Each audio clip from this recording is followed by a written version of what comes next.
bonsoir à tous. Du coup, je suis ravie de vous accueillir aujourd'hui en l'absence d'Anthony Clavier qui d'habitude organise ces rencontres de la bibliothèque.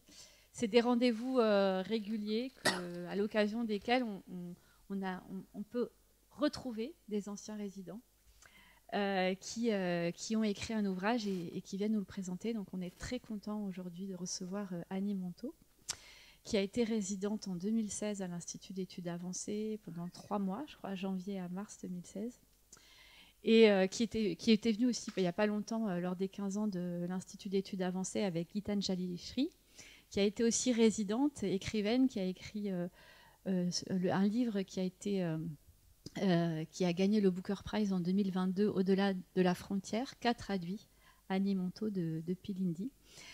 Et je vais laisser la parole à Annie pour nous présenter donc, son dernier ouvrage. Et je vais laisser à Sergio Rivel, qui est résident aussi à l'Institut d'études avancées, qui pourra aussi se présenter. Mais je pense que là, peut-être que tout le monde le connaît, je ne sais pas. Et nous présenter aussi Annie Montaut et son livre. Merci.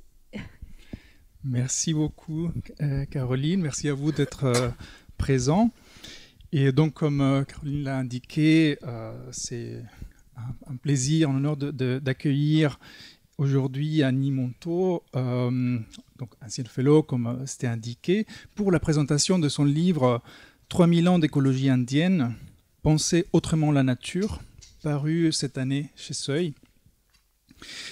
Et donc Annie Montaut, vous êtes linguiste, autrice d'une centaine d'articles, traductrice de l'hindi vers le français, mais également ancienne fellow de l'IEA. Vous avez enseigné la littérature française moderne et contemporaine au Canada et en Inde, avant de vous tourner vers la linguistique générale à Nanterre, puis la linguistique indienne et la littérature hindi à l'INALCO, dont vous êtes actuellement professeur émérite. Et je vais parler rapidement du livre de manière générale avant de donner la parole à Annie. Donc, dans 3000 ans d'écologie indienne, Annie propose une analyse riche et érudite des racines écologiques de la pensée indienne, mettant en lumière une sagesse millénaire fondée sur l'interconnexion entre l'homme, la nature et le cosmos. En mêlant études linguistiques, philosophiques et analyse des pratiques contemporaines, elle démontre que l'écologie indienne, loin d'être une simple tradition spirituelle ou mystique, offre une vision pratique et universelle pour répondre aux crises environnementales actuelles. Donc l'ouvrage se distingue par son ambition de relier des traditions anciennes aux enjeux modernes, tout en déconstruisant des conceptions occidentales souvent réductrices de la nature et de la culture. L'autrice commence aussi par replacer la pensée écologique indienne dans son contexte historique et philosophique. Contrairement à l'opposition occidentale entre nature et culture, ces deux notions dans la tradition indienne collaborent pour produire un monde ordonné et harmonieux. Ce partenariat fondamental est au cœur de la pensée cosmique indienne et se manifeste dès les textes fondateurs. L'ouvrage explore aussi la manière dont différents principes philosophiques se traduisent dans des pratiques contemporaines et les luttes environnementales modernes. Annie met en lumière des initiatives comme le mouvement Chipko, où des femmes rurales ont protégé les forêts contre l'exploitation industrielle en incarnant les valeurs de préservation et de solidarité propres à la tradition indienne. Elle accorde également une place centrale aux Adivasis, populations autochtones dont les modes de vie basés sur une gestion communautaire de ressources et une agriculture durable offrent des modèles alternatifs au développement.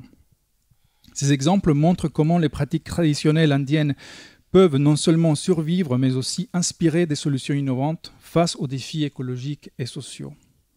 Un autre thème majeur de l'œuvre est l'éthique du partage, profondément enracinée dans la culture indienne.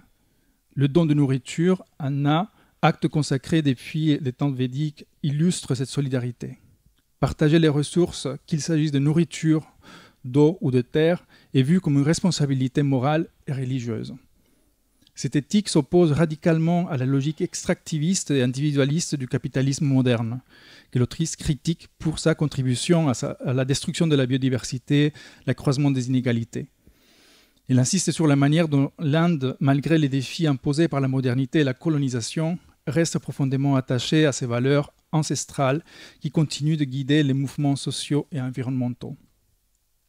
Il insiste aussi sur l'importance de revaloriser cette pensée dans le contexte global.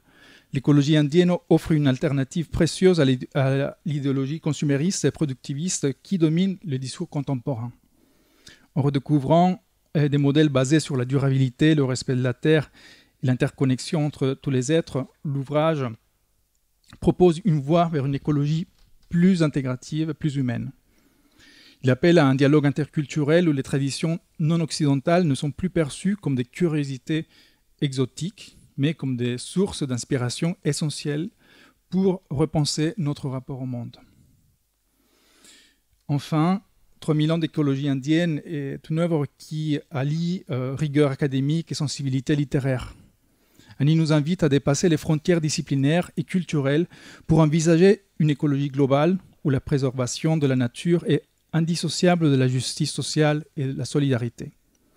Ce livre, par sa profondeur et sa pertinence, est une célébration de la sagesse indienne et un plaidoyer puissant pour une écologie de réciprocité et de respect.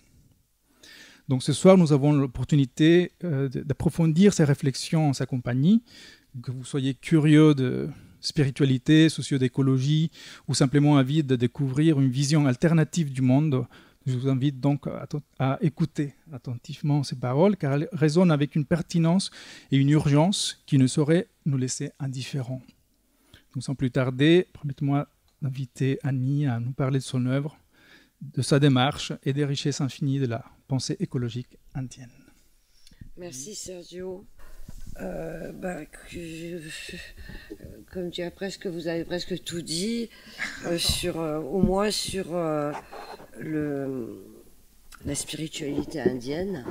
Donc je pensais plutôt axer sur des exemples concrets et sur les conclusions qu'on peut en tirer, mais j'espère laisser assez de temps aux questions. Et comme ça, si vous en avez sur les racines, disons religieuses ou spirituelles, on peut y revenir un peu plus amplement.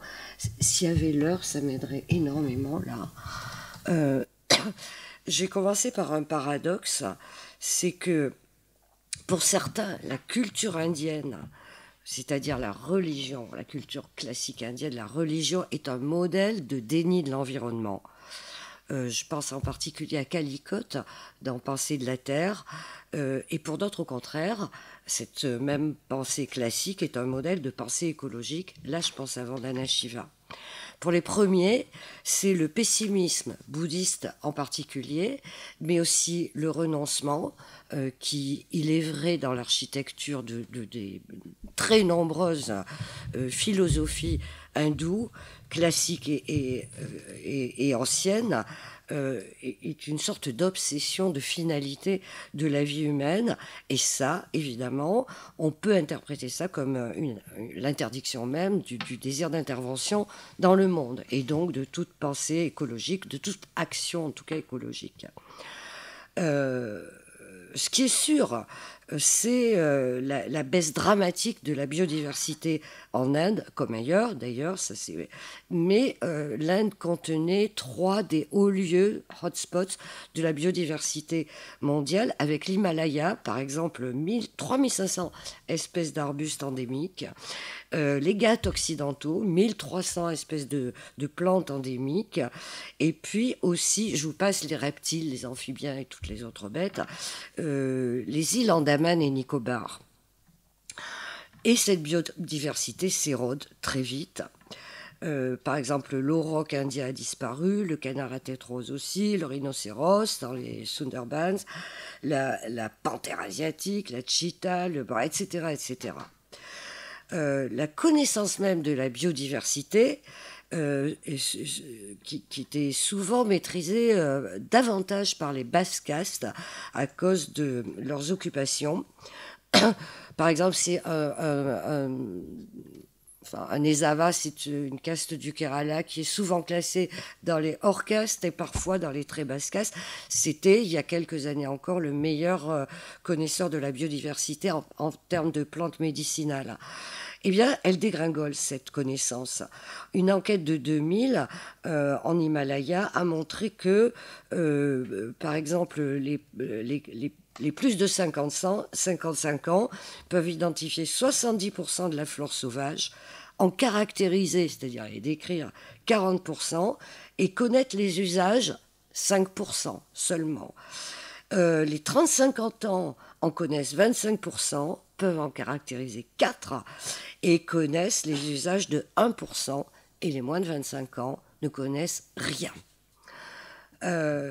Donc les causes sont très banales, elles ressemblent à celles que nous avons eues en Europe avec l'agriculture intensive et la PAC. Depuis les années 60, c'est la révolution verte en Inde qui a été saluée jusqu'à la fin des années 70 comme le moteur de l'accès à la souveraineté alimentaire.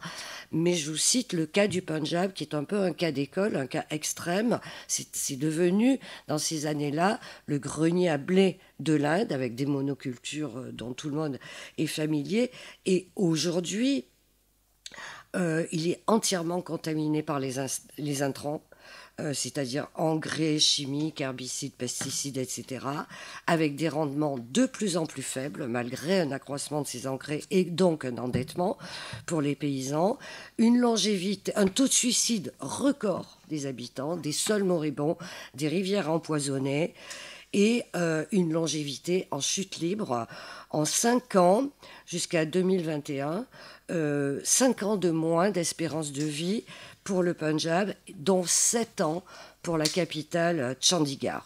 Bon, c'est un cas unique, mais précisément parce que ça a été aussi le fer de lance de cette révolution verte, c'est intéressant de voir comment il a évolué. Alors, maintenant, je parle un tout petit peu de la religion. Que le Veda, dont les plus anciens textes remontent à 2500 avant notre ère, contiennent ou non le germe d'une pensée écologique avec ces grands dieux. Là, c'est quand même bien connu, les dieux du panthéon védique, ils incarnent plutôt des puissances de la nature. Ce n'est pas le plus important à mes yeux, mais je vous le montre quand même avec leurs montures qui sont des bêtes, c'est là, d'accord. Et ça, c'est la trinité plus abstraite qui prend en charge la gestion, si je peux dire, du cosmos avec sa création, son maintien, et puis sa destruction, mais sa destruction pour préparer un nouveau cycle avec Shiva. Ça, ces deux dieux-là sont restés extrêmement importants dans l'hindouisme moderne et populaire aussi bien. Mais ce n'est pas le plus important pour Vandana Shiva, qui, bien entendu, ne se fait pas faute de célébrer cette tradition religieuse, mais un petit peu dans le vague. Hein.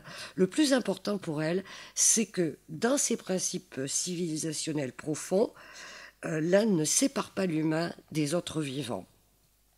Je la cite, « L'impératif écologique le plus important de notre temps est de mettre fin à l'illusion que nous sommes séparés de la nature, que nous sommes les maîtres de la terre et que nous pouvons manipuler la terre et les autres êtres à notre guise. Nous ne sommes pas extérieurs à la terre, nous en faisons partie, et toute violence envers n'importe quel fil du réseau de la vie est une violence envers nous-mêmes.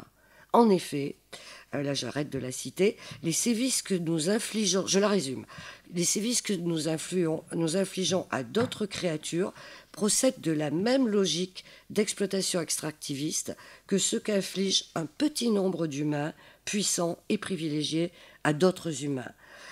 L'extinction accélérée des espèces animales et végétales, comme la menace d'extinction de l'espèce humaine, est due au désastre, mais ça on commence à le savoir, que nous avons déclenché. Nous ne vivrons pas mieux en abusant de la terre, dans l'illusion d'une croissance illimitée, mais en posant à notre vie les limites de la vie des autres espèces, partie intégrale de l'environnement qui nous est propre. Être un humain consiste donc à reconnaître notre appartenance à la terre, reconnaissance au double sens du terme, autant gratitude et compassion à l'égard des autres vivants que conscience de l'interconnexion générale dans le monde du vivant. Et je cite sa conclusion, « Plus nous vivrons en respectant les limites de la Terre et les limites posées par la justice sociale, par le respect de tous, plus profonde sera notre humanité. Et c'est de cette interaction globale, généralisée, que témoignent aussi bien des écrivains contemporains que les plus classiques. Oui, bon, ça c'est l'évolution des pensées plutôt magiques associées au panthéisme, enfin ce qu'on a pu appeler la vénération des puissances naturelles dans le panthéon védique, c'est-à-dire le plus ancien. De fil en aiguille dans ces hymnes liturgiques qui étaient pratiquement des formules magiques destinées justement à apaiser les éventuels séismes, enfin catastrophes naturelles, et à maintenir surtout l'ordre du monde. À force de les commenter, de les expliquer, de les justifier, on a abouti à une spéculation qui peut, au fil des siècles, être devenue une philosophie, et même des philosophies, puisqu'il y a 6 écoles minimum. Vous voyez là, c'est un poète moderne, et l'interconnexion, bien qu'elle ne soit pas du tout associée à ces sources vraiment anciennes, est toujours célébrée comme la vision de pratiquement tout Indien. Vous demandez dans la rue le concept le plus important, il va vous dire interconnectedness quand il parle en anglais. Donc c'est une banalité, mais pas pour nous. Que les objets soient liés aux hommes, l'homme à l'arbre, l'arbre à l'animal, l'animal à la forêt au ciel, à la pluie et à l'air. Et ça pénètre toute la pensée, aussi bien de certains penseurs essayistes que des peintres, des artistes. Ça, je prends quelques artistes des peuples indigènes, dit les Adivasi, de l'Ouest. Là, on est à l'Ouest avec l'art Varli. Vous voyez, tout est intriqué, hein, le personnage humain dans les bêtes, dans les arbres, encore le Varli, et là aussi.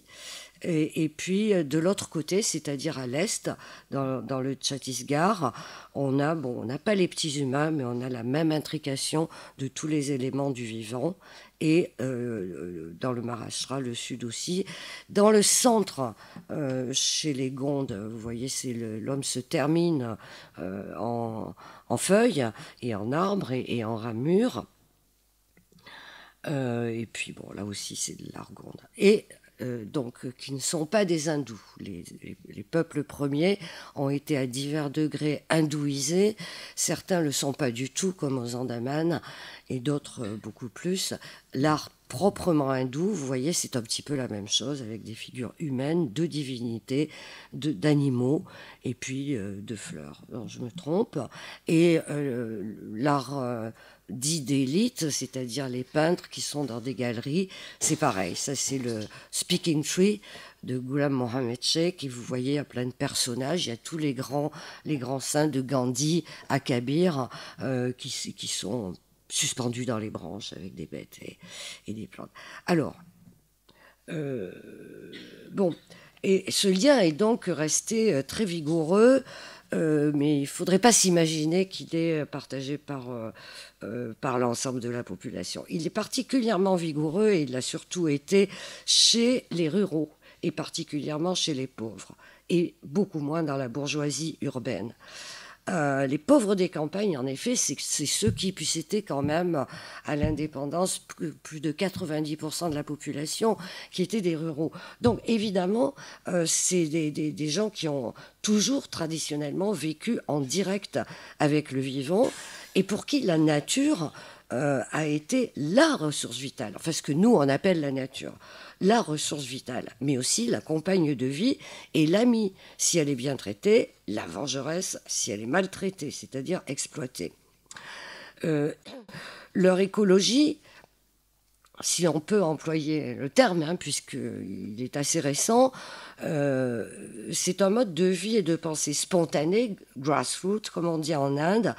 Et alors qu'en ville, naturellement, ce sentiment de l'interaction avec l'ensemble du vivant, il s'efface forcément parce que les gens vivent hors sol. Disons qu'il ne fait plus partie du vécu tribal, grassroots. Les gens vivant hors sol, le sacré, ce sentiment du sacré, de quelque chose qui nous dépasse, est remplacé par un sentimentalisme nouveau, je suis un peu sévère là, copié sur, j'ai l'impression, l'écologie urbaine occidentale, ou bien par la simple injonction ritualisée, particulièrement dans les écoles, planter un arbre le jour de l'arbre, penser à l'eau une fois par an, etc. C'est des rituels qui étaient très moqués par un des plus grands écologistes non anglophones qui s'est beaucoup occupé de l'eau et dont je vous reparlerai, lui fait tout simplement remarquer que l'année a 365 jours, quand c'est pas 366. Et pour la population des mégalopoles indiennes, le souci écologique nouveau semble davantage relever d'un sentiment plus ou moins inspiré, je dirais, de la deep ecology californienne et non du besoin vital. Encore que les choses commencent à changer sur ce plan. Et je voudrais noter avec Arundhati Roy qu'il y a désormais 2 catégories d'urbains dans les grandes villes, les mégalopoles. Les riches d'un côté qui vivent dans une stratosphère aseptisée, fortifiée, gardée jour et nuit par la police ou des milices externalisées, et leurs esclaves, la plupart issus de l'exode rural, paupérisés, marginalisés à tous les sens du terme, qui vivent dans les banlieues périphériques. Et qui sont des journaliers sous-prolétarisés à la merci des caprices des riches. Là, je cite une étude très intéressante de Arundhati Roy dans Mon cœur séditieux, Listening to the Grasshoppers. Et pour les citadins ainsi protégés, c'est caricatural, j'en ai conscience, la nature qui est sortie de leur champ de vision n'apparaît plus que comme muséographiée ou plastifiée, comme l'image du palmier en plastique dans ce super centre commercial de Delhi. Mais maintenant, on va passer, alors voilà ce qu'on peut acheter, vous voyez, eco-friendly, c'est ça que ça veut dire pour une certaine catégorie de la population. Des exemples plus réjouissants de victoire écologique. Bon, ça, c'est les travailleurs paupérisés, les travailleurs, certains sont en ville, d'autres en campagne. Je ne vais pas m'attarder là-dessus, mais le travail dit informel domine à 98% l'agriculture encore aujourd'hui. Mais pas que l'agriculture, vous voyez, ça c'est le travail informel, donc non protégé, sans contrat, sans loi et sans sécurité sociale. Je ne sais pas pourquoi j'ai ça là, mais si j'y reviendrai plus tard, je vais le dire maintenant. Ouais. Qu'est-ce qu'on entend par les liens nature et culture? Ben déjà, la nature, c'est pas exactement ce que nous on entend. C'est quelque chose de beaucoup plus vaste qui englobe tout le vivant, y compris l'humain, et qui ne le met pas à l'écart. Ce qui fait qu'un terme comme environnement ne correspond pas du tout à la manière dont il est vécu en Inde. Et nature et culture viennent de la même base, qui est cri et qui veut dire agir. C'est la base du faire, de l'agir. Et la nature aussi est formée sur cette base, c'est agir de l'avant. Alors que la culture, sanskriti, c'est le perfectionnement, si vous voulez, de la nature. Mais il y a ces 2 formes d'agir. L'une fondée sur les énergies libres, ça c'est la nature, prakriti, avant que celle-ci ne soit structurée par la culture, sanskriti, c'est-à-dire par le principe mental, pour simplifier. Et on trouve cette pensée enfin cette association du sacré. Je vais pas si vous voulez, vous me poserez des questions sur qu'est-ce que c'est que ce perfectionnement de la nature par le principe mental. C'est aussi le rite sacrificiel à l'origine. Donc évidemment, c'est lié à tout l'aspect sacré qui domine la religion hindoue encore aujourd'hui. Même si le rite, c'était une affaire des temps védiques, donc il y a beaucoup plus longtemps. Cette affaire, elle est restée extrêmement vivante. Il n'y a pas un seul village où vous ne voyez pas des choses comme ça. Et même en ville, vous voyez des arbres sacrés sous lesquels il y a des offrandes avec la divinité qui est dans le tronc. Bon, ça, c'est l'image. Hein. Dans les villes, on voit juste le petit temple. Mais c'est extrêmement fréquent. Et les exemples, je vais vous parler que des success stories. On verra après ce qu'il est moins.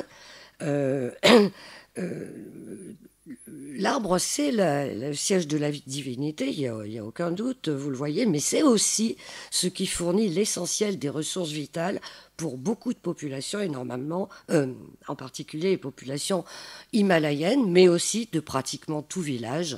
Il y a un bosquet sacré ou non sacré, des forêts qui permettent d'élever le bétail. C'est-à-dire, c'est le fourrage pour les bêtes, c'est aussi bien sûr le combustible pour la cuisine, et le chauffage éventuellement, c'est la construction, c'est une partie de la nourriture avec les plantes sauvages, et c'est la santé, puisque c'est là qu'on recueille les plantes médicinales. Les bois en Inde ont très longtemps été des communs, qui n'appartenaient donc à personne, mais à la communauté des usagers, et une partie considérable continue encore d'être révérée comme bois sacré, de moins en moins. C'est un petit peu la peau de chagrin, Sacred Groves, et ils sont présents déjà dans le premier traité d'économie politique, l'Arthashastra, 300 avant notre ère. C'est souvent comparé au Machiavel de l'Inde, encore que, on trouve la gestion de ces forêts, quand elles ne sont pas domaniales, qui est confiée aux usagers, et qui a constitué une assez bonne protection de la biodiversité, puisqu'elle s'est maintenue sans énormes changements jusqu'à à peu près la colonisation. Bien sûr que c'est la peau de chagrin depuis la mainmise du privé ou de l'État sur ces communs qui ont énormément réduit. Et de la lutte pour la conservation de ce bien commun, en l'occurrence les forêts, le plus connu, c'est Chipko. Je pense que tous ici, vous avez entendu parler du mot, peut-être des conditions de la lutte. Je ne sais pas si j'en parle ou si c'est superflu. Ouais. Ben ouais, mais je crois qu'il faudra que je réduise un peu. Chipko, ça veut dire embrasser. Et vous voyez, là, c'est l'ancêtre de ce mouvement. C'est déjà une population qui a décidé de s'enlacer aux arbres pour éviter leur destruction. C'était en 1731 et c'était dans un milieu désertique et une secte ou une communauté, on va dire, hindoue, particulièrement soucieuse du respect de la vie, puisqu'ils allaient, bien sûr, pas de viande, rien du tout, mais ils allaient jusqu'à éviter la couleur bleue parce qu'elle se fabriquait avec un arbre sauvage très rare, l'indigo. Et ça, c'est une des cultures que les Anglais ont énormément poussées, évidemment, à des buts lucratifs. Voilà les Bishnoi. Un jour, le Maharashtra, en 1731, local, le roi, le souverain local, envoie ses forestiers et son armée pour couper du bois et faire des dépenses, des aménagements somptuaires dans son palais. Et voilà la réaction des femmes. Il se trouve que ça a été la princesse et ses 3 filles, les voilà, toutes décapitées, qui ont été les premières. Et ensuite, les hommes ont pris la suite. Et le Maharaja en a comme ça décapité 363, après quoi il a cédé. C'est ça, on ne sait pas si le nom a été copié de cette histoire par le plus célèbre mouvement Chipko, qui est 2 siècles et demi plus tard, c'est-à-dire en 73, et qui aussi a été conduit par des femmes. Le mouvement n'est pas fondé par des femmes, il est fondé par ce que j'appellerais un intellectuel organique à la Gramsci. Vous voyez, c'est la personne de gauche, peut-être de droite pour vous. Mais le jour où les forestiers de l'État sont venus faire des coupes rases dans leur forêt, les hommes étaient pour la plupart dans la plaine, parce qu'ils y exerçaient un travail saisonnier. Donc seules les femmes restaient au village, et c'est pour ça que c'est les femmes qui ont entrepris la protection par l'enlacement, Chipko, de leurs arbres. Et là, les forestiers de l'État, donc du gouvernement indien, ne les ont pas décapités, mais ont maintenu la pression. Il y a eu des renvois des troupes et tout ça. Et finalement, ces paysannes, dont la leader, celle-ci, est une paysanne illettrée, mais qui était devenue déléguée du conseil de village de son petit village, eh bien, ce mouvement a fini par s'imposer suffisamment pour exiger des négociations qui ont pris du temps, qui n'ont pas été ni immédiatement ni entièrement à succès, mais qui en 80 ont abouti, vous voyez, il y a quand même longtemps, entre 73 et 80, à la décision du département des forêts de se concerter avec le mouvement de Chipko afin de délimiter les zones à protéger. Donc un succès. Et là encore, c'est à la fois une ressource et du sacré, j'y reviendrai tout à l'heure. Autre mouvement à succès, moins connu ici, mais c'est celui des Ghats occidentaux, c'est-à-dire cette chaîne de montagnes que vous voyez en rouge, 1500 km de long, 1 300 000 km² de forêt, et considéré souvent comme, au moins pour tout le centre et le sud de l'Inde, son gardien climatique, son château d'eau. Et alors cette forêt, elle a aussi été convoitée pour les mêmes raisons, d'une part le bois, mais aussi la construction de centrales électriques sur les rivières qui la traversent, et l'exploitation de minerais. Et la destruction a été massive. Plus d'un tiers de la forêt a été détruite en 90 ans. Mais depuis l'activité de ce mouvement, ça a énormément réduit, et c'est-à-dire que, mais quand même, à peu près 10 000 hectares s'en vont tous les 5 ou 10 ans, ce qui n'est pas tout à fait rien. Vous me direz, sur la surface, c'est pas grand-chose, et surtout, par rapport à l'exploitation qui avait été faite dans les premières années, c'est un succès sans contestation. Pareil pour l'état d'à côté, juste au sud. Vous voyez, alors, comment ça se passe ? Ah, c'est pas ça. Ça se passe sous forme de padiatra. Dans l'Himalaya, c'était pas du tout ça. Hein. On s'enlaçait aux arbres qu'on voulait sauver des bulldozers. Et là, cette marche, ça a rénové une stratégie gandhienne qui consiste finalement à défiler. Et alors, les militants de base partent, nombreux bien sûr, mais au fil du défilé, ils drainent de plus en plus de population. Et surtout, c'est un moyen de conscientiser tous les villages traversés et de drainer des masses. Au bout de 1500 km, il y en a beaucoup. Tout le monde connaît la marche du sel. Hein, ça a pris des proportions pas tout à fait aussi importantes, mais très très fortes. Ça, c'était dans les années 80. À partir de 80, le mouvement a sérieusement commencé, et cette marche, c'était celle de 87-88. Voilà. Et alors, il y a eu d'autres expériences analogues, y compris dans l'État du Sud pour interdire une centrale hydroélectrique. Silent Valley, ceux qui connaissent l'Inde connaissent, mais pas forcément les autres, c'est de la même nature. Hein. Et puis pour les pêcheries, pour s'opposer à la pêche industrielle, et ça c'est les femmes qui l'ont mené, encore un coup, parce que c'est elles qui vendaient le poisson, non, c'est elles qui en faisaient les frais, presque, pas uniquement, mais beaucoup. Pourquoi j'ai pas les adivacils là ? Bon, je vais suivre les images. Hein. Ce qui est intéressant dans le mouvement des Ghats, et comme dans Silent Valley, c'est que le point de départ est plutôt scientifique. C'est des activistes, bien sûr, mais l'un, Gadgil, c'est un scientifique, un botaniste qui a été formé à Harvard, et l'autre de l'État extrême sud, le Kerala, c'est quelqu'un qui a fondé, lui il a été fondé dans un des plus prestigieux instituts technologiques indiens. C'est quelqu'un qui a fondé une sorte d'académie populaire au Kerala qui diffusait les sciences contemporaines dans la langue locale, de manière à rendre les populations plus modestes, à leur permettre l'accès aux mêmes données scientifiques, et donc à leur donner la possibilité de se battre avec armes égales, si vous voulez.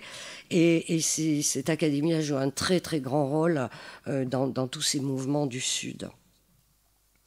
Alors que pour Chipko, il n'y avait pas de scientifique à l'horizon. Dans les mêmes années, je commenterai l'autre image tout à l'heure, on a toujours dans la forêt Alors ça, c'est les peuples indigènes et leur mouvement Sauve la forêt, qui date donc aussi de la même époque. Ils s'opposent aux coupes rases. Qui vise cette fois à replanter. C'est pas tellement pour prendre le bois, ça a beaucoup été le cas avec la colonisation britannique à cause des rails. On a voulu du bois, mais aussi du charbon et du fer, et malheureusement, c'est ce que ces populations avaient sous les pieds. C'est la région, une des régions dans le Jharkhand, c'est un état du centre-est de l'Inde, très riche en minerais. Et donc, quand on a souhaité, l'État a souhaité à cette époque-là remplacer les forêts qui étaient évidemment, alors plus encore que les populations rurales classiques, c'est des gens qui vivaient de cueillette, énormément, qui avaient une toute petite agriculture itinérante parfois, sédentaire parfois, mais qui vivaient énormément de cueillette. Je crois que j'ai à côté, voilà, ça c'est le sal et le marois, ces deux arbres qui leur donnaient à manger énormément et qui leur donnaient à boire, puisque avec le marois à droite, on fait l'alcool et qu'il est très consommé dans ces populations. Bref, l'État propose de remplacer cette forêt par des forêts de teck. Et le slogan de Sauve la forêt, c'était aussi le teck nous tuera, parce que ça ne se mange pas. Et en plus, c'était du teck uniquement lucratif pour l'exportation, pas du tout pour les locaux, y compris dans les usines qui le traitaient. Et quand ils ont perdu, parce que ça n'a pas été un succès, en fait, ils ont coupé eux-mêmes toute la forêt. C'est devenu le slogan « Coupe la forêt », simplement pour montrer qu'ils étaient des acteurs si intensément frustrés. Ce mouvement a été appuyé par un parti, alors pas du tout gandhien, le parti dit Naxalite en Inde, qui est plus proche des maoïstes, et en tout cas qui utilise volontiers la guérilla dans les milieux ruraux, cette région-là de l'Inde en particulier. Mais là encore, il a une histoire, comme Chipko. Et leur histoire, c'est à l'époque, on disait les tribaux, les gens des tribus, qui a été un leader des grandes émeutes paysannes du 19e siècle et qui s'est fait pendre par cette fois le gouvernement britannique. Et il y a une poétesse contemporaine, son dernier recueil c'est 2018, donc il n'y a pas très longtemps, qui célèbre cet ancêtre rebelle. Et dans un poème que je trouve magnifique, qui s'appelle Le Tribunal du temps, c'est l'arbre qui est le tribunal, l'arbre qui parle et qui dit, c'est l'arbre où a été pendu ce rebelle, et qui dit que sa révolte flotte toujours inflexible sur la forêt. Les explications qu'on donne, alors elles sont les conséquences d'abord, mais ça tout le monde s'en doute, vous déboisez, donc il y a des éboulements de terrain, des glissements de terrain, des crues absolument dévastatrices, et ça a été renseigné depuis les années 90. On n'a pas assisté à des crues d'une telle ampleur ou des glissements de terrain en Himalaya, mais aussi dans les Ghats. Vous voyez le résultat. Alors certains disent que c'est la vengeance divine. Et un scientifique comme Anil Agarwal, qui lui a fondé le Center, il était aussi un ex des grands instituts technologiques de l'Inde, on peut dire un scientifique, et il a fondé le Center for Science and Research à Delhi, qui est toujours là, et lui-même, il cautionne cette vision des choses. Et les croyances dans la région himalayenne, c'est que tout ça a abouti à des catastrophes environnementales, la déforestation de l'Himalaya, parce qu'on a touché à la chevelure de Shiva. C'est le pays des dieux, l'Himalaya, les grands fleuves sacrés du nord y ont leur source, et c'est le pays particulièrement de Shiva. Et surtout, Shiva a accueilli la Gangas et le Gange dans sa chevelure. Ça, c'est la mythologie, hein. C'est une histoire, mais qui est extrêmement connue d'un bout à l'autre de l'Inde et très, très présente dans l'iconographie, la statuaire. Il a accueilli ce fleuve qui est un fleuve céleste, comme bien vous savez, et donc qui, en arrivant sur Terre, aurait tout détruit dans sa violence. Il fallait donc quelque chose, une divinité qui s'interpose. Ça a été Shiva, et il l'a accueilli dans ses cheveux. Et Shiva, le dieu de ces montagnes, sa chevelure, bien entendu, elle est associée avec la couverture forestière de l'Himalaya. Et donc, les habitants n'ont pas hésité à dire, eh ben c'est normal, on a touché à la chevelure de Shiva. Et donc, puisque le Gange prend sa source dans la région, hein, c'est normal qu'il arrive tout ce qu'il arrive. Et puis, bon, en fait, il y a évidemment des explications mécaniques, physiques, mais elles se rejoignent en réalité. C'est parce qu'on a déforesté qu'on a ces paysages d'horreur. Et dans un tout autre endroit, dans les Ghats qu'on a vu tout à l'heure au sud, eh bien, autre modèle de châtiment, il se trouve que la déforestation a libéré, si je peux dire, des tiques des bois, parce elle a privé le gibier de son habitat. Enfin, c'est des phénomènes communs que vous devez connaître. Et donc, les villages ont été frappés par une épidémie terrible, parce que c'est pas vraiment des tiques, mais des insectes comme ça, véhiculés par le gibier qui avait plus son habitat. Ça communiquait une encéphalite mortelle et qu'on ne pouvait pas soigner. Et ça durait longtemps et longtemps et longtemps, tellement bien qu'en 2016, le gouvernement indien a mis tout l'État du Karnataka en vigilance sanitaire à cause de cette fièvre, appelée de Cassiano à cause du nom du dieu. Eh bien, que pensent les gens ? Ils voient bien que c'est une encéphalite mortelle, ils voient bien que les tiques, avant, elles étaient dans la forêt et que maintenant, elles sont chez eux, mais ils pensent aussi que c'est une vengeance divine, parce qu'on ne touche pas les bois sacrés et les leurs l'été. Voilà. Après, j'ai passé au savoir de l'eau, hein, et rapidement, parce que vous m'avez pas dit l'heure, Sergio. C'est-à-dire, ok.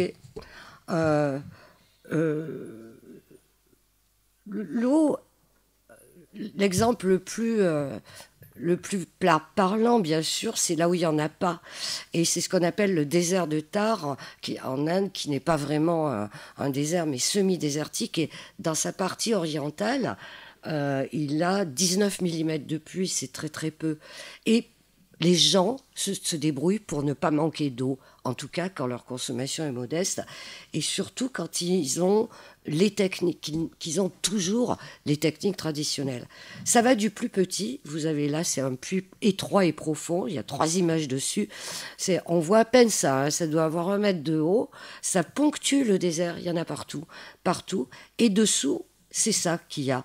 Vous voyez, un puits qui descend très très bas et qui capte, mais très peu, un seau d'eau maximum par jour, mais c'est les besoins d'une famille frugale, on va dire. Et le travail du puisatier, voilà, déjà il n'est pas gros, mais vous voyez dans quelles conditions il travaille.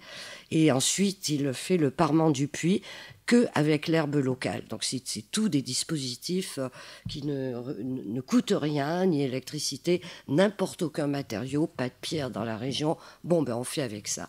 Et ça capte l'eau capillaire, c'est pour ça qu'il y en a si peu. Alors, par ailleurs, vous avez des puits profonds, en voilà des particulièrement spectaculaires, ce qu'on appelle les puits à degrés, et eux qui contiennent énormément et qui varient les niveaux d'eau, évidemment, selon la mousson, mais aussi la captation de l'eau de l'aquifère, hein, parce que souvent, au fond de ces puits qui recueillent l'eau, il y a aussi des puits creusés, beaucoup plus gros, évidemment, que celui qu'on a vu tout à l'heure. Et ça fait l'alimentation d'une ville, hein, bien entendu. C'est autre chose. Alors ça va comme ça pour les petites citernes de village aux énormes citernes de Jaipur qui contiennent 50 millions de litres. Ça va du plus petit au plus grand, et le Rajasthan est plein de ça, de la toute petite mare à Diganter qu'on voit même pas, à ça que vous connaissez par les agences de voyage, c'est le lac de Jaisalmer qui a une superficie égale à la ville et qui est magnifiquement décoré de temples, de tombeaux, d'écoles, il y avait même des hôpitaux avant, traditionnels évidemment. Enfin, c'est une véritable ville, et l'utile évidemment est aussi joint à l'agréable, parce que sa première utilité c'était l'irrigation et c'était l'eau potable. Et voilà. Et ceux qui ont construit ça, c'est des gens, la plupart du temps illettrés. En tout cas, ceux dont la spécialité était la détection de l'eau, et puis ensuite le creusement et le parement des puits, c'est-à-dire à la fois des maçons, des géologues, des hydrologues, très bons connaisseurs de la flore, parce que c'est capital pour la détection de l'eau. Eh bien, c'était des illettrés, et donc tout leur savoir est ipso facto devenu totalement inintéressant, et la plupart ont fini paupérisés dans des grandes mégalopoles où ils entretiennent le sous-prolétariat. Enfin, vous imaginez facilement. Et ils sont pourtant ressuscités, ça fait aussi partie des success stories, parce qu'il y aurait beaucoup à dire sur la dégradation de toutes ces installations depuis que l'eau courante a été installée. C'est pas partout et c'est pas récent. Surtout l'eau courante, elle a besoin de l'électricité. Il y a un grand canal qui alimente même les régions de l'Est, c'est-à-dire les plus désertiques, mais il va pas partout. Et il faut, pour l'adduction de l'eau, il faut l'électricité. La gravité ne suffit pas. Donc, tous les villages non électrifiés, et il y en a beaucoup, n'ont pas condamné leur technologie traditionnelle, et du coup, ne manquent pas d'eau. Les villages qui manquent pas d'eau, c'est ceux qui n'ont jamais cessé d'entretenir, parce que l'entretien est coûteux. Souvent, ils procédaient d'un don du travail pas fréquent, hein, un jour par mois, par exemple, de toute la communauté des usagers qui s'en servaient. Et cet entretien, particulièrement pour les grands lacs, ça suppose des envasements, même ce genre de puits. Si on s'en occupe pas, il tombe en ruine. Donc, c'est ce qui s'est passé pour énormément de ces installations. Par contre, il y a des villages qui sont, même en zone aride, et qui n'ont jamais vraiment eu l'électricité, et qui ont toujours des petites citernes, de ces petits puits, et qui ne manquent pas d'eau. Et ces puits, on les trouve, ça c'est l'irrigation, je vous en parlerai pas non, parce qu'il n'y aura pas le temps. On les trouve bien sûr, les puits privés, les brahmanes en ont plus, parce qu'ils ont généralement plus de moyens et plus d'entre-gens, mais les basse-castes en ont aussi, et les hors-castes en ont aussi, dans ce village qui s'appelle Jeslan, où il n'y a pas l'électricité. Et au total, ils ont 300 petits dispositifs pour stocker l'eau et la diffuser. Et surtout, le conseil de village a fait construire 2 plus grandes citernes, et la mieux, c'est celle pour les intouchables, pour les ex-intouchables, les Dalits. Donc, même eux sont pas complètement, ils sont beaucoup laissés à la marge, mais pas intégralement dans ces travaux qui sont de la communauté pour la communauté. C'est pas fréquent. Il faut que le village soit dans la disette, on va dire. Soit d'eau, parce qu'il n'y a pas d'électricité, soit dans des milieux écologiquement très très fragiles. Ça ne suffit pas pour régler le problème des castes, inutile de vous dire. Là, dans ce village, en l'occurrence, un peu. Inversement, juste à côté, enfin à 50 km, un village est desservi par le canal du Gange, ce qui lui a valu son nouveau nom qui est le riche en eau, Jalvali. Eh bien, sur ces 300 citernes, 250 sont détruites. Elles n'ont pas été détruites, elles se sont tout simplement dégradées et on ne peut plus s'en servir. Et comme ils comptent sur l'accès facile à l'eau, dès qu'il y a un problème d'adduction, ils ont des problèmes d'eau. Voilà, tout ça c'est pour vous dire que la revalorisation des techniques très ancestrales, elle est quand même remise partiellement au goût du jour dans certains contextes. Qu'est-ce que je vais sélectionner? Je vais vous parler un tout petit peu.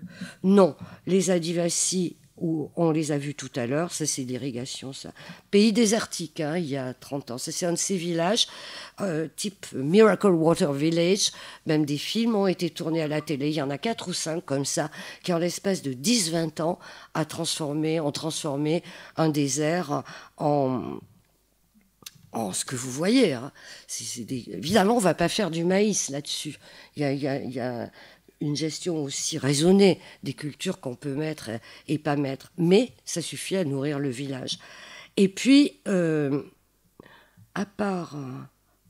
ça, c'est l'auteur de un livre qui décrit toutes ces techniques que je viens de vous énumérer un petit peu. Et c'est lui qui disait, le jour de l'arbre, c'est bien, mais l'année, elle a 365 jours. Alors, les tribaux, on en a déjà parlé pour leur forêt. Le pire problème qu'ils ont depuis le milieu de la colonisation, c'est-à-dire la construction des voies ferrées dans ces régions très très reculées, parce qu'elles sont montagnardes, difficiles d'accès. Donc c'est intervenu plus tard. Mais il fallait du fer, et il y a eu des mines extrêmement importantes, et ils avaient une petite industrie, là, la forge, vous la voyez, petite pas du tout, c'était une petite métallurgie traditionnelle, mais qui fournissait tout l'outillage agricole de l'Inde. C'est beaucoup tout de même. Et l'armement aussi, pratiquement tout. Parce qu'il y avait toutes ces ressources dans le sous-sol. À partir du moment où les Anglais ont extrait fer, charbon, il y a eu des aciéries modernes, une immense, qui était même la plus grande aciérie de l'Empire britannique, et c'est terminé pour ces forges manuelles, vous voyez, avec un soufflet manuel, des petits fours en terre, terminés. Et donc, on peut dire c'est difficile de faire des hiérarchies, mais à première vue, on a l'impression que c'est les plus spoliés, parce qu'il n'y a pas de titre de propriété. Ça, c'est propre à beaucoup aux Andamans. C'était pareil, à les îles Andaman. C'est très récent, les titres de propriété. Donc l'expulsion est très facile, même si elle l'est un tout petit peu moins. Et de notre côté, depuis la globalisation, années 90 en Inde, il s'est avéré que le sous-sol était aussi très très riche en bien d'autres choses beaucoup plus convoitées aujourd'hui, comme l'uranium, le lithium, la bauxite. Donc ils ont tout sous les pieds, plus des grandes rivières à barrer, et ils sont quand même avec très très peu de recours. Et il n'y a pas eu de success story. J'en mets une là, c'est les femmes tribales, mais c'était une petite marche, c'était en 2018, qui ont fait une marche sur Bombay pour accéder à la terre. Vous voyez la faucille et le marteau. De l'autre côté, des femmes tribales d'un petit peu plus à l'est, ici, qui sont gandhiennes. Ekta Parishad, c'est une association assez importante qui continue, qui est très, très vigoureuse, très pugnace, et qui de temps en temps gagne, comme ce mouvement-là, Satyagraha. Satyagraha, ça veut dire la prise sur la vérité. C'est aussi une stratégie gandhienne. La marche, elle s'inspire de la force de la vérité plutôt que de celle des armes. Donc c'est quand même opposé, parce que celle-là, c'est pas leur logo. Hein. Mais pour vous dire qu'il y a aussi de tout dans les motivations. Ce qui est constant, c'est que le besoin est vital. C'est pas un souci sentimental de l'environnement naturel. 5 minutes, alors je vais conclure. Hein, ouais. Oui, le côté global de ces résurrections de villages, j'ai oublié de dire, mais ça va avec travail global. Tout le monde donne un jour ou une semaine, ça dépend des moments. Hein. La gestion des communs est fondée là-dessus. C'est resté vivant dans ces résurrections de villages. C'est pas resté vivant comme pratique courante, évidemment. Et dans les résurrections de villages, il n'y a pas que l'eau. Déjà, s'il y a l'eau, il va y avoir le couvert forestier les cultures, et puis ça s'accompagne toujours à cause de la volonté des leaders, c'est-à-dire un conseil de village ou un petit groupuscule, d'une école, parce que c'est généralement des villages qui n'ont pas l'école d'État, où il y a beaucoup trop de chemin à faire pour que les gamins puissent y aller, qui préparent aux examens d'État, mais qui donnent aussi les savoirs nécessaires pour entretenir cette économie d'autosuffisance du village. Donc, première chose, le holisme, pas seulement dans la vision nature, être vivant et dimension sacrée, mais aussi dans les diverses composantes de l'environnement, y compris humain, puisque les écoles, c'est quand même la culture. Ouais, et puis... ouais, non, pas là. Dans les Andamans, je vais pas finir sur une caricature. Les Andamans, zéro success story, c'est les îles tout au bas de l'Inde et assez éloignées qui servaient de bagne à l'époque coloniale et qui, à l'occasion de ce bagne, ont donc importé la partie gardien du continent, des Indiens hindous qui petit à petit se sont implantés, ont attiré. Donc il y a une petite population hindoue, mais qui s'est beaucoup développée. Et la population locale, elle s'est au contraire, elle a beaucoup rétréci. C'était des forestiers qui, eux, n'avaient même pas d'agriculture sédentaire et qui vivaient de chasse, de cueillette et beaucoup de pêche. Or, alors, c'est la marge, le nombre de la population a dramatiquement diminué. Les langues se sont perdues. C'est le haut lieu de la perte de la diversité linguistique, y compris la plus grande langue de l'île, qui est le Grand Andaman, disparu en 2013 avec sa dernière locutrice. Et il y a une étude américaine, j'ai oublié laquelle, qui fait une correspondance très étrange, mais apparemment documentée, entre les hotspots de la diversité du vivant et de la diversité linguistique. Ça peut s'expliquer qu'il y a moins de passages qu'ailleurs, bref. Alors, pourquoi extraordinaire ? Parce que dans ces régions, il y a eu beaucoup de tribaux qui ont été soignés à l'hôpital. Donc, ils ont connu la ville et il y a des petits commerces de marge pour troquer des bijoux de pacotille et tout ça. Ils connaissent. La plupart ne veulent pas participer à la vie sédentaire, c'est-à-dire à la vie de la ville.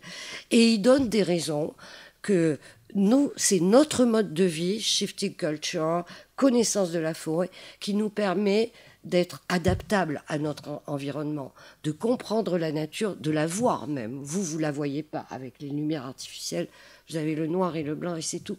Et nous, on garde une capacité d'adaptation quel que soit le lieu et le climat où on est. Et ça, on tient à le garder. Et d'autre part, on a une vie à peu près heureuse. On ne se bagarre pas pour l'argent en particulier. Le propre de ces sociétés, dites les communautés adivasi, c'est leur grand désintérêt pour l'argent. L'argent sert à payer, servait jusqu'à ce qu'elle soit paupérisés, donc payés, salariés, généralement dans des emplois très très subalternes. Sinon, l'argent n'avait pas cours dans ce type d'économie. Et l'argent ne leur paraît, je vous parle des Jaravas là, que la capacité pour certains d'écraser les autres. L'argent comme donateur de la puissance et la puissance comme autorisation de dominer et de réduire autrui. Et ça, c'est exactement le discours des dialogues de Laontan. Je tiens ça de chez Descola. Peut-être certains connaissent un texte du XVIIe siècle qui a longtemps été pris pour une fantaisie poétique, politique plutôt, pour permettre à ce Français de dire ce qu'il pensait de sa propre société, juste avant la Révolution. Et c'est des dialogues avec, soi-disant, le chef de tribu iroquoise. Et puis, finalement, il a été authentifié, ce livre, apparemment comme une réelle parole de ce Kondiarang. Et il dit la même chose. Il dit, moi j'ai vécu dans les salons de Montréal, je connais, je préfère rentrer chez moi. Pourquoi ? Parce que ce n'est pas des sociétés soumises à l'argent. La soumission à l'argent, ça veut dire des sociétés constamment belliqueuses, constamment en train de viser l'exploitation, que ce soit du vivant ou de l'autre humain. C'est le moteur essentiel de ces sociétés. Voilà, je voulais faire ce rapprochement et vous donner l'ultime exemple, mais alors là, terrible, c'est celui, dans les Andaman, il y a une île qui s'appelle Sentinelle et qui a résolu le problème d'une façon absolument radicale. Tous ceux qui s'approchent, ils sont tués à coups de flèches empoisonnées. Ça, il fallait vraiment vouloir garder, parce qu'ils ont eu le choix aussi au 19e siècle et même au début du 20e. Voilà. Donc, j'ai laissé beaucoup de choses de côté. Je sais pas, on va laisser les questions.